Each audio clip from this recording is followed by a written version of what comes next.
Chapter 9. Nasarapan ka ba? Pilyong tanong niya. Sobra, ang galing mo, Daddy. Pilya ring sabi ko sabay kabig sa batok niya at seal muli sa kanya ng halik. Now, it's Daddy's turn. Nakangising sabi niya at tumayo sabay kalas ng sinturon. Bumangon naman ako at umupo. Dam ako ang tingin ko sa harapan ng kanyang trouser na may malaki ng umbok. Nakabakat na nga pataas ang kanyang mahaba at matabang batuta. Napalunok naman ako. Hindi ko pa yon nakikita ng direkta pero halatang malaki ang alaga niya. Natigilan kami parehas ni Marcus nang tumunog ang intercom. Nagtingingan kaming dalawa. Nabitin pa ang kamay niya sa pagbaba ng zipper. Tumingin ako sa engranding malaking wall clock. 1:50 na pala. Bulalas ko sabay tayo at ayos ng damit. Mabilis kong kinabit ang bra at binutons ang white long sleeve polo. Hinagilap ko pa ang tipan ko pero hindi ko yun makita. Natarante pa ako nang muling mag-ingay ang intercom. Wait! Inayos ko na lang pababa ang palda sabay suot ng black stiletto ko at takbo patungo sa pinto. Wait sweetie, where are you going? Lumingon ako kay Marcus na hawak pa rin ang zipper ng trouser niya. Bakas ang pagkabitin at disappointment sa mukha niya. Ngumisi naman ako. Back to work na po, sir. Tapos na po ang lunch break. Tinuro ko ang wall clock. Tumingin naman siya doon at napamura. Napahajijek naman ako. Balik na ako sa labas, sir. Sabi ko at pilyang commandant sa kanya sabay bukas ng pinto at labas. Niva. Tumawa ako nang marinig ang sigaw niya sa pangalan ko. Bitin na bitin ang loko. Nilapitan ko ang table at sinagot na ang intercom Niva. Ungol ko habang mabilis kong hinahagod ang kargado kung galit na galit. Akala ko kanina ay matutupad na ang pinaka-inaasam ko na maangkin siya. Inabutan na kami ng oras ng trabaho kaya heto ako ngayon. Bitin na bitin at nananakit pa ang puson. Binilisan ko pa ang pagsalsal sa kargado ko. Malapit na ako. Tumangala ako at pumikit. Sinariwas sa isip ang masarap at masikip na lagusan ni Niva. Lalong nanggalit ang kargado kung sabik na sabik nang pumasok sa yungib niya. Panipik. Sir, tumatawag po ang papa nyo. Pumikit ako nang marinig ang boses ni Niva sa labas ng banyo. Muling kumislot ang alaga ko. Sir, what are you doing? Lumingon ako sa pinto. Nakabukas na yun at nakasilip si Niva na may pilyang ngiti sa labi. Bumaba ang tingin niya at napaawang ang labi nang makita ang kargado kung hawak-hawak ko. O may manghang-anes niya. Ngumisi ako at hinagod ng mabagal ang kargado kung galit na naman. Wana, mabagal siyang tumango pero agad ding umiling. I mean, some other time na lang sir. Mag-work muna tayo. Yung papa mo tumatawag. Aniya at parang wala lang na sinarado ang pinto. Yumigting ang pangako at pumikit ako nang mariin sabay hugot ng malalim na hininga. Panipik. Hello papa. Nakauwi ako ng bahay na walang suot na tipan. Mabuti nga at hindi ako nabosohan. Half day akong nagtatrabahoing walang panloob. Hinanap ko yun kanina sa loob ng opisina ni Marcus pero hindi ko makita. Ang natatandaan ko ay nilapag niya yun sa center table. Pero wala naman doon. Hindi ko na siya nagawang tanungin kanina dahil nagmamadali siyang umalis. Bakas ang pag-aalala sa mukha niya dahil sinugod sa hospital ang papa niya. Kaya naiwan na lang ako sa opisina sa paghahanap ng panty kong nawawala. Nakakahiya kapag ang utility ang nakakita noon. Pero ang hinala ko ay tinago yun ni Marcus. Pero naisip ko, pabor din sa akin yun. Dahil kapag nakita yun ni Tita Claudia na nasa gamit niya ay siguradong magkakagulo silang dalawa. Sana nga ay makita. Ngumisi ako at pumasok na sa loob ng banyo. Wala pa si Ante Val. Mukhang maraming customer sa salon niya ngayon kaya ako na ang magluluto. Naisip kong ipagluto si Marcus. Para lalo siyang mimpress sa akin at mahulog. Mabuti na lang at marunong akong magluto. Natuto ako kay Nanay Feli. Papa, I suggest na doon ka muna sa bahay ko para at least araw-araw kitang nakikita at namomonitor. Sambit ko sa ama. Kara-rating lang namin galing hospital. Nanikip ang dibdib niya kanina kaya sinugod siya ng driver at ni Manang Bising sa hospital. Doon ko na rin siya naabutan sa loob ng emergency room. Dapat nga ay i-admit siya pero ayaw niya at nagmamatigas siya. Kaya naman niresetahan na lang siya ng gamot ng doktor. May bar kasi ang isang ugat niya sa puso. Hindi naman malubha yun at kaya pang madaan sa gamot. Yun nga lang ay kailangan pa rin niyang mag-ingat. Hindi na, Marcus. Dito na lang ako sa mansion. Ayokong makaistorbo sa'yo at sa pamilya mo. Hindi kayo istorbo, Papa. Kahit kailan ay hindi kayo istorbo. Doon muna kayo sa bahay kahit mga 1 buwan lang hanggang sa bumuti ang lagay nyo. Alam kong nalulungkot siya dito sa mansion niya dahil mag-isa lang siya dito at si Manang Bising lang ang kasama at iba pang mga tauhan.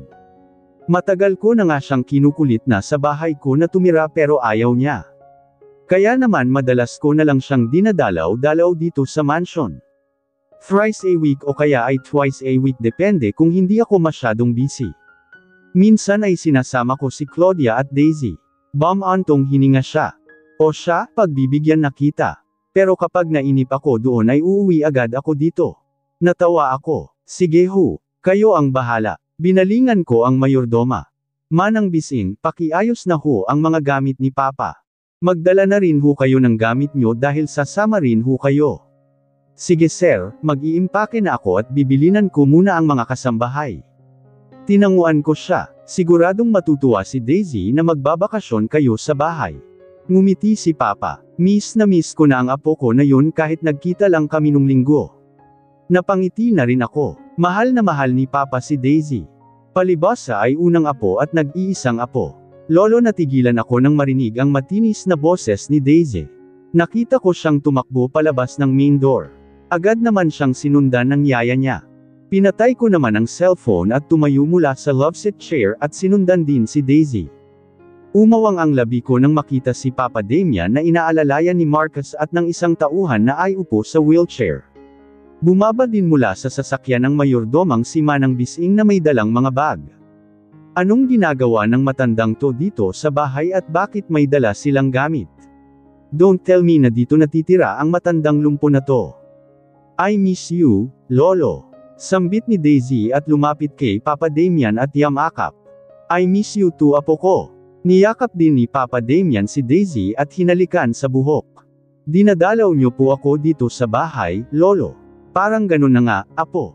Pero dito muna si Lolo. Araw-araw na tayong magkakasama. Talaga po. Yes, apo ko, yehey. Tuwang sambit ni Daisy at muling yamakap sa lolo niya. What? Dito natitira ang matanda. No, this cannot happen. Ayokong narito siya. Hinuyam ko ang kamao. Pero agad din akong ngumiti nang tumingin sa akin si Marcus.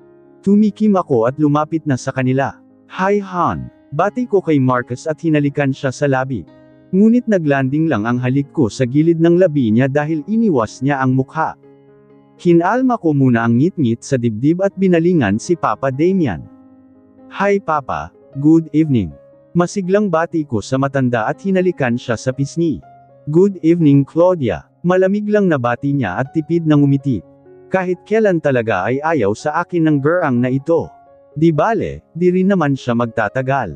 Matitigok din siya sa sakit niya. Matamis akong ngumiti. Anyway Papa, what are you doing here? Gabing-gabi na napagala kayo rito. Antong hininga ang matanda at tumingin kay Marcus. Hindi napagala si Papa rito, Claudia. Dito muna siya hanggang sa umayos ang kalagayan niya. Kunot noong bumaling ako kay Marcus. Umayos ang kalagayan. May sakit si Papa. Sinugod siya kanina sa hospital dahil naninikip ang dibdib niya. Ayaw naman niyang magpa-admit kaya niresetahan na lang ng gamot ng doktor. At gusto kong dito muna siya hanggang sa maging maayos ang kalagayan niya para na rin malibang siya kay Daisy. Mapagkunwaring sumanghap ako at tinap-tap ang bibig. Oh my, I'm so sorry, Papa, gosh. I didn't know na sinugod pala kayo sa hospital. Bakit naman kasi hindi ako tinawagan? E di sana ay nakadalaw ako. Tama si Marcus. Magandang dito muna kayo hanggang sa maging maayos ang kalagayan nyo. Sabi ko sa tonong concern na concern. Is that okay with you, Claudia? Yes naman, Papa. Di ba nga matagal na kayong niyaya ni Marcus na pumisan dito sa amin? Pero kayo lang ang ayaw. But now I'm happy na kahit pansamantala ay titira kayo dito. Nakangiting dagdag ko pa at pinagdiinan ang salitang pansamantala, para maisip ng matanda na hindi siya pwedeng magtagal dito. Ngumiti siya sa akin. Thank you, Claudia. You're welcome, Papa. And you're always welcome here. Bumaling ako kay Marcus at ngumiti rin sa kanya. Pero tipid lang ng ngiti at tango ang binigay niya. Auntie Val, aalis na po ako. May gusto po ba kayong ipabili sa akin sa mall? Tanong ko paglabas ko ng kwarto at naabutan ko si Auntie Val na inisprayan ng tubig ang pinakamamahal niyang cactus na nasa ibabaw ng maliit na center table. Huminto siya sa ginagawa at bumaling sa akin. Hinagod pa niya ako ng tingin mula ulo hanggang paa sabay ngiti. Cool. Ang ganda-ganda talaga ng pamangkin ko. Manang-mana sa akin. Kahit anong isuot pakak na pakak pa rin. Natawa na lang ako sa sinabi ni Auntie Val. White hugging t-shirt ang suot ko na tinukin ko sa gray sweatpants ko. Puting sneakers naman ang sapatos ko. Nakaban pababa ang mahaba kong buhok at may suot akong beige baseball cap. Paubos na yung perfume ko. Kaya bago pa ako maubusan ibili muna ako. Ayokong mag-amoy lupang matandang bakla. O heto ang 500. Sayo na ang sukli pandagdag pamasahe. Yung kulay baby blue ang bote, ha? Basta alam mo na yun.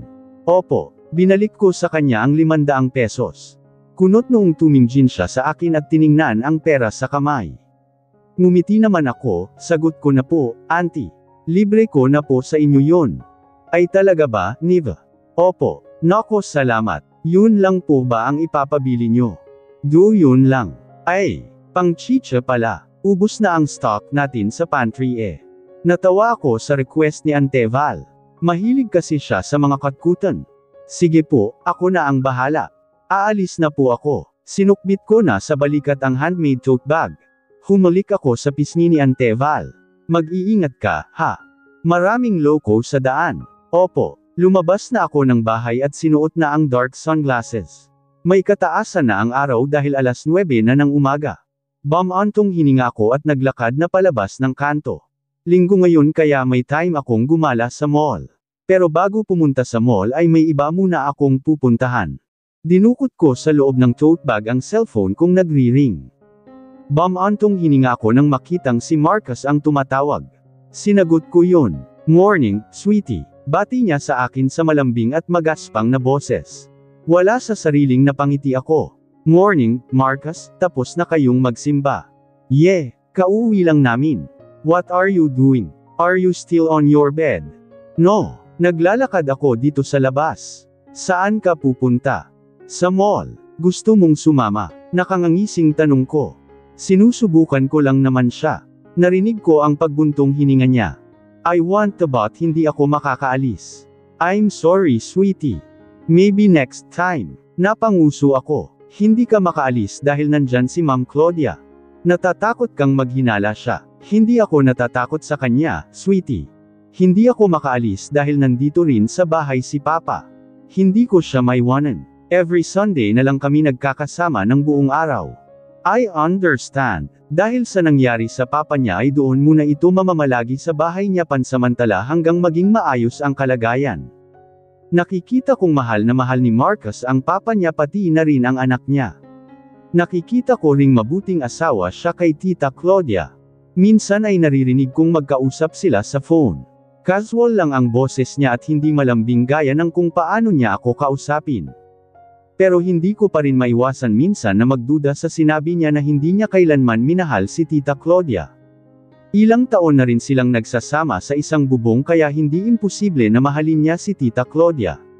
Parang si Daddy lang. Kay dali niyang mahalin si Tita Claudia at pinagpalit kami ni Mommy. Pero sa bandang huli si Tita Claudia din ang pumatay sa kanya. Kumirot ang puso ko nang maisip ang nakaraan. Kasabay din nun ang pagbangon ng galit ko kay Tita Claudia. Lalo lang tuloy sumisidhi ang nais kong maisakatuparan ang paghihiganti. At ipinapangako kong matatagumpay ako para kay Mommy at Daddy. You didn't know how much I miss you right now, sweetie. May kilati sa puso ko ang sinabi ni Marcus. I admit, kinikilig ako sa tuwing magkasama kami sa office. Hindi ko rin maiwasang mangarap na sana ay kaming dalawa sa huli. Pero lagi kong sinisiksik sa isip ko na mas priority ko ang paghihiganti. Priority ko na maaga siya kay Tita Claudia. I miss you too, Marcus. Gusto ko nga sanang makasama ka ngayong araw para mamasyal sa mall. Pero alam ko namang mas priority mo ang pamilya mo. Hanggang pangarap ko na lang yata na lumabas tayong magkasama. Hindi kasi pwedeng makita ng iba na sweet tayong nagde-date dahil ang alam ng lahat ay may asawa ka. Tuldok panipik, sabi ko sa malungkot na boses. Napatingin pa nga sa akin ang isa naming kapitbahay na may edad na babae na nakasalubong ko. Nginitian niya ako at tinanguan. Gumanti rin ako ng ngiti sa kanya. Hindi naman ako nag-alala na baka narinig niya ang mga sinabi ko dahil mahina ang pandinig niya. Don't say that, sweetie. Mangyayari din ang gusto mo na makakapag-date tayo sa harap ng maraming tao nang wala kang alalahanin. Just trust me. Inikot ko ang mata at bumantong hininga. Ano pa nga ba ang magagawa ko kundi ang maghintay na lang? But Marcus, minsan naiisip ko, huwag na kaya nating ituloy ito. No, sweetie, inumpisahan na natin ito kaya wala nang atrasan ito. Magtiwala ka lang sa akin, please. You know I'm crazy for you at baka tuluyan akong mabaliw kapag hiniwalayan mo ko. Baliw ka lang kamo sa katawan ko. Ngaling-galing sabihin ko. Daddy, nandito ka lang pala. Hinahanap ka ni Mommy.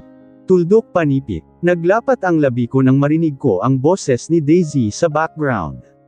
Yes princess, papasok na ako sa loob. Let's go na po, Daddy, burn-ontong hininga ako. Sige na Marcus. Asikasuhin mo muna ang pamilya mo. I'll talk to you later, okay? Okay. Binaba ko na ang phone at pinatay na. Binalik ko na yon sa loob ng tote bag. Inayos ko ang suot na baseball cap paglabas ng kanto at nagtungo sa waiting shed para mag-abang ng taxi. Tuldok. Nanginginig ang labi ko kasabay ng pagtulo ng luha ko sa aking mga mata habang nakatingin sa dalawang lapida kung saan nakaukit ang pangalan ni Mommy at Daddy. Sumikip ang dibdib ko at tila ba pomade ang panlasa ko. Mommy Daddy I'm here. Sa wakas ay nadalaw ko rin kayo makalipas ang 10 taon. I am sorry po kung ngayon lang ako. Ang dami pong nangyari Mommy, Daddy. How I wish na narito pa kayo at kasama ko. Hindi ko na napigil ang mapahagulhol at mapaupo sa Bermuda grass. Nanginginig ang dalawa kong kamay na inabot ang dalawang lapida at hinaplos-haplos. Pakiramdam ko ay parang kahapon lang sila nawala. Ganun pa rin kasariwa ang sakit na parang hinihiwa ang puso ko. At hindi ko alam kung hanggang kailan ang sakit na ito. Sumanggot ako at pinunasan ko ng kamay ang luha sa aking pisngi. Napakasama ni Tita Claudia, Mommy, Daddy. Hindi lang niya sinira ang pamilya natin kundi pinatay niya ang pamilya natin. Tuldok. Pinatay niya si Daddy at ako. Hinding-hindi ko siya mapapatawad. Babawian ko siya. Tumiimbagang ako. Aagawin ko rin ang lahat ng kanya. Pinapangako ko yan. Tumayo na ako at muling pinahid ang luha sa pisngi. Inayos ko ang suot na dark sunglasses. Luminga ako sa paligid ng pribadong sementeryo. Tahimik ang paligid at tanging mga huni lang ng mga ibon ang maririnig. Tila papayapa na ang lahat ng nakahimlay sa lugar na ito. Muli kong binalik ang tingin sa lapida ni Mommy at Daddy. Nagkasira man silang dalawa sa kanilang huling sandali ng buhay pero sa bandang huli ay nahimlay din silang magkatabi. Sana ay magkapatawaran na silang dalawa at gabayan nila ako. Magandang umaga ho, ma'am. Natigilan ako at lumingon sa may edad na babae na mukhang caretaker nitong sementeryo. Tipid akong ngumiti sa kanya. Magandang umaga rin, ho. Ngumiti ang babae. Isa ho ako sa caretaker dito, ma'am. Kano-ano ho kayo nila Mr. and Mrs. Palencia? Pasensya na ho sa pag-uusisa pero ngayon ko lang ho kasi kayo nakita eh. Tumikim ako at mabilis na nag-isip ng isasagot. Malayo akong kamag-anak ni Mom Tita Alicia. Second cousin siya ang mommy ko at ninang ko siya. Ganun ho ba? Inayos ko ang sunglasses. I just came back from New York for a short vacation kaya dumalaw na rin ako. I really missed my ninang kasi eh. I was really sad nga na hindi ako nakapunta noong libing niya. Hindi kasi ako pinayagan ng mommy ko na umuwi dito sa Pinas. Nakakatuwa naman hong malaman na may iba pang kamag-anak na dumadalaw sa mag-asawa bukod kay Ma'am Claudia. Nagpanteng ang tenga ko nang banggitin ng caretaker ang pangalan ni Tita Claudia. Ang kapal-kapal talaga ng mukha niya na pumunta dito sa puntod ni Mommy at Daddy na parang wala siyang malaking kasalanang ginawa. Malamang ay tinutuya niya ang puntod ni Mommy at Daddy. Ano nga ho pala ang pangalan nyo, Ma'am? Daniela Benedez ho. Pag-imbento ko ng pangalan bilang pag-iingat. Hindi kasi imposibleng magkwento siya kay Tita Claudia tungkol sa pagdalaw ko. Merong ho, ma'am. Pagpapakilala ng may edad na babae. Nice to meet you ho, manang. Nagpaalam na ang caretaker at pinuntahan ang ibang puntod at winawalisan ang magtuyong dahon doon. Hindi na rin ako nagtagal at umalis na rin dahil baka may makakilala pa sa akin. Bagaman ay parang malabo naman yun dahil ibang-iba na ang hitsura kesa sa batang Vina na payat, may brace at may makapal na salamin. Tila nga tuluyan nang nakalimutan ng lahat ang tungkol sa nangyari sa batang Vina na pinaniniwalaan ng lahat na patay na at hindi na nahanap ang bangkay mula sa karagatan. Tanging sasakyan na lang ang nakita at hindi nahanap ang aking katawan. Isang masamang bangungot ang nangyari sa akin noon sa kamay ni Tita Claudia. Kaya wala akong ibang nararamdaman sa kanya kundi matinding puot. Paglabas ko ng cemetery ay eksaktong may huminto na taxi at nagbaba ng pasahero. Sumakay ako doon at sinabi ang susunod kong destinasyon. Naluluha ako habang pinagmamasdan ang dati naming bahay. 10 taon na ang lumipas at ganun pa rin ang istruktura ng matayog na mansion na minanapa ni Mommy mula sa lolo ko. Pero para na itong haunted house. Basag-basag na ang mga salaming bintana. Puro na mga nagtataas ang damuyo na ang iba ay gumagapang na sa mga haligi ng mansion, ganun din sa nga pader at malaking gate na bakbak na ang pintura. Ang man-made fish pond na buhay noon ay wala ng tubig at mamahaling isda kundi puro na lang makakapal na lumot at mga damo. Ang dating masaya at buhay na mansion ay wala ng kabuhay-buhay ngayon at mistulan na ring libingan sa katahimikan. Sumangot ako. Wala akong ibang nararamdaman ngayon kundi puro kalungkutan at sakit. Nag-flashback ang lahat ng mga nangyari noon. Mula sa masaya naming pamilya. Si Mommy at Daddy na parehas pang masaya sa isa't isa hanggang sa dumating sa buhay namin si Tita Claudia. Unti-unting nagbago ang lahat. Sinira niya ang lahat. Tiimbagang na pinunasan ko ang luha sa pisngi habang nakatingin sa mansion. Gusto kong bawiin itong mansion. Ang sabi ni Nanay Feli ay naibenta na ito ni Tita Claudia sa napakalaking halaga. Pero kung naibenta na ito ay bakit hindi ito pinangangalagaan ng bagong may-ari na tila wala siyang interes dito?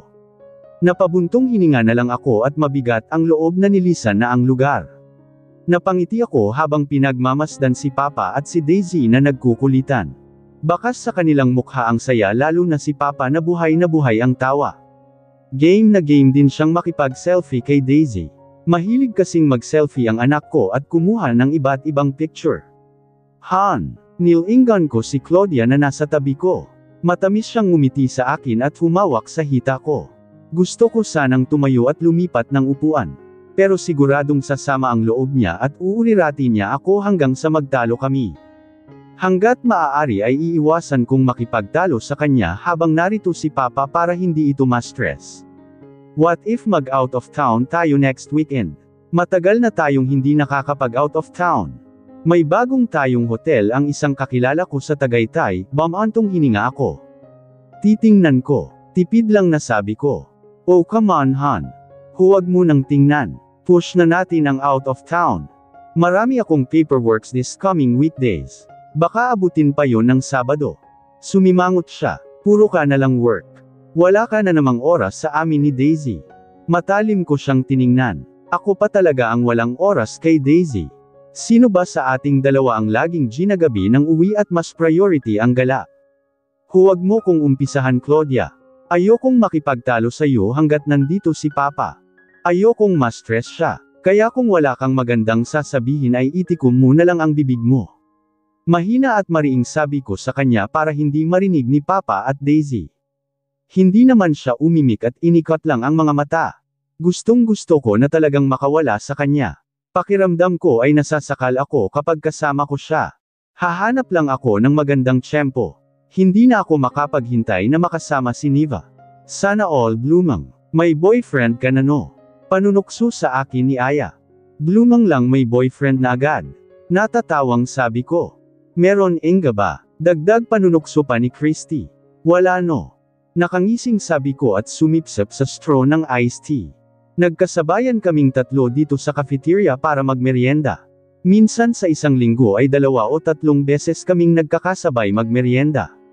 Bukod sa kanilang dalawa ay may iba na rin akong naging mga kaibigan na mula sa iba't ibang department. Wala si Marcus dahil may imemit siyang investor na kaibigan ng papa niya. Pero bago siya umalis ay nilamag muna niya ako. Kaya naman satisfied ako pero siya ay bitin na bitin at nagmariang palad na lang sa banyo.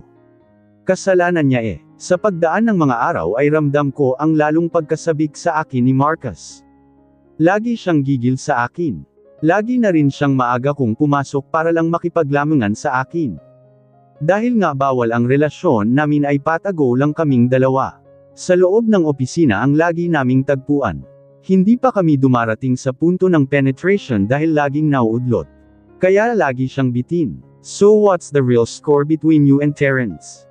Tanong pa ni Aya. Score? Wala no. Tanggi ko. Way. Tumawa ako. Oo nga. Friends lang kami ni Terrence. Sayang naman kung friends lang kayo. Bagay pa naman kayong dalawa. Ani Christy. At chika-chika din na nililigawan ka ni Terrence. Dagdag pa ni Aya. Hindi no. Nako, mahina pala tong si Terrence. Pero obvious naman na may gusto siya sayo. Ngumiti ako sa dalawa.